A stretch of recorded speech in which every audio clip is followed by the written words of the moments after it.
Hey guys, in this video, I want to talk about 5 strategies that can help you to sleep better as a student. One of the things that you can do is to cut down your screen time. In the last video, we talked a lot about social media as well as binge watching certain shows, how it can be quite addictive. But the other thing about electronic devices is that there's an artificial light that comes from those screens. Now, in your body, there's this thing called your internal biological clock. Now, all that means in simple terms is that there are certain changes that takes place in your body that's aligned with day and night. Now, I know that a lot of us like to think that we are like bats and we are nocturnal creatures and we just want to wake through the night.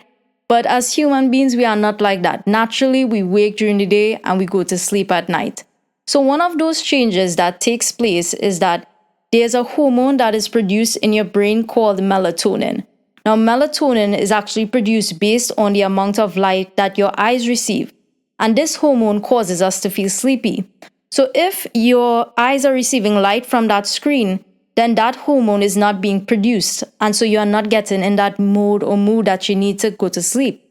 So one of the strategies you can do is set a screen curfew 1 to 2 hours before you sleep. Remove all electronic devices. So for me personally, a lot of the times I have this thing where I just need to know the time. So if I'm tossing and turning in my bed, I need to check the time on my phone. And then that ends up with me scrolling. So one of the things you can do is set aside your phone, set your alarm, and then have a wristwatch or analog clock by your bedside instead. You can also do activities such as taking a warm bath or journaling or reading. Meditation on scripture and prayer helps me a lot to get in your frame of mind to sleep. The second thing you can do is to create a sleep-friendly environment. So this is the same thing when it comes to light. You want to get your body producing that hormone melatonin so you can get in the mood to sleep. So you'd want to keep your room cool, keep your room dark, indicating to your body that it's time for sleep. The other thing sometimes that keeps us awake as students is just restlessness and our thoughts. As a student, you are constantly having things run through your mind. You're thinking about assignments that you need to complete, exams that are coming up, maybe you had an argument with your parents or your friends that day. So sometimes you need relaxation techniques to help you calm your mind. So some of these techniques can include deep breathing exercises. You can journal about your thoughts. Now this one I really like. You can practice gratitude by writing down 3 things that you are grateful for that day. And what that does is shift your mind from all the things that are going wrong or things that maybe you haven't done yet to things that you are thankful for. Spending time in prayer and meditation on scripture as well is a great way for you to go to sleep. The third thing sometimes that keep us awake, and we talked about this last time, is you're studying or you're doing work because you procrastinate and you didn't do what you need to do. So sometimes throughout the term when things feel overwhelming, try breaking down these big projects or these large amount of notes you have to study and try doing a bit every day, even if it's just for 30 minutes a day. Sometimes the hardest part is actually just starting.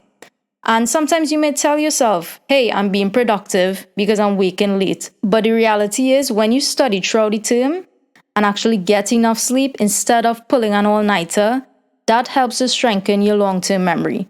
Now, sometimes a strategy is you may need to talk to your teachers. So I remember when I was back in Form 1, I was 12 transitioning from primary school to secondary school. They gave us this thing called a homework book.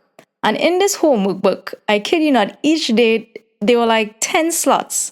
And those 10 slots can be for 10 different sets of homework for 10 different subjects. And it was very overwhelming for a 12-year-old to now begin to manage that. There were times we had to plead with our teachers and be like, hey, we have this assignment due, we have this exam due, because the teachers are not really relating to each other to know who gave who what. So I think a lot of the times as educators, we need to be gracious to kids and understand how much they have going on and extend their deadlines. So that's something that you may have to do, have a conversation with your teachers. Another strategy that you can implement is limiting stimulants. This is one I have trouble with because I tend to eat late. You want to avoid having heavy meals that may disrupt your sleep. And it's the same thing that we talked about earlier, this internal biological clock. Because when you eat, it's indicating to your body that, hey, it's not time to sleep. So eating lighter snacks is better.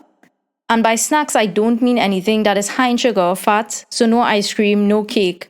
You want to eat these light snacks at least an hour before going to bed, and when it comes to more heavier meals, you want to eat those at least 3 hours before going to bed. The other thing is coffee. And I know there are a lot of people who would describe themselves as coffee addicts. I remember I had a friend every single morning in high school, they were just walking around with their cup. And so I realized this was a thing. There are some people who just need it every day. And needing it every day, it's okay. But the thing is, you want to have it in the morning and not the evening. Because if you have it in the evening, again, it's going to affect your body and you're not going to get well rested. Now, given all these strategies, I know it can sound overwhelming at first. So don't try to do it all at once, but rather try taking it one at a time. Taking small, manageable steps toward healthy sleep habits can help you to make gradual improvements. And remember, prioritizing sleep improves not only your energy levels, but also your focus, your mood, and your academic performance. Given all of this information, I've prepared a free infographic summarizing all of these strategies, as well as the importance for sleep, and you can access it by signing up for my newsletter, which will be sent at the end of this week.